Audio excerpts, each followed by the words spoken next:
We all tell stories. Think about it. How many people here are married? How many times have you told the story about how you two met? The story is this theatrical masterpiece. I tell this part, you tell that part, and at the end we smile, we hold each other's hands, and we look at each other.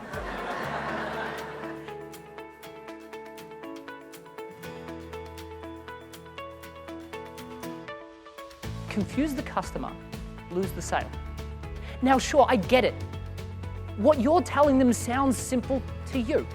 For you, the devil is in the detail, the tech jargon.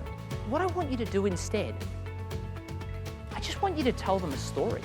What we need to be thinking about are what are some of our best customer success stories, and how can we utilize those to tell clients to close more deals in shorter sales cycles. Since Matt has left and we've continued our practice, the board themselves have increased their ability to get wishes sponsored by another 15%.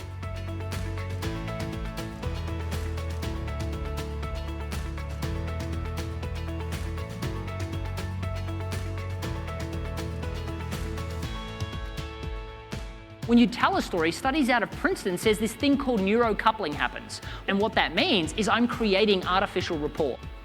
People remember 22 times more information when embedded into a story. For instance, if I was going to tell you to remember chairs, porridge, and beds, and say a year from now I'm going to come back and ask you what those things were, there's no way you're going to remember what those items are. But going back to Goldilocks and the Three Bears, not only will you remember what those items are, you'll remember the order they were told.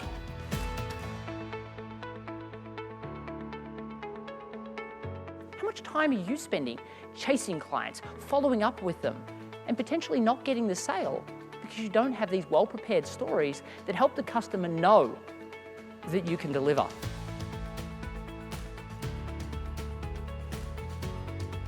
I went from scared to sell to teaching hundreds how to do it.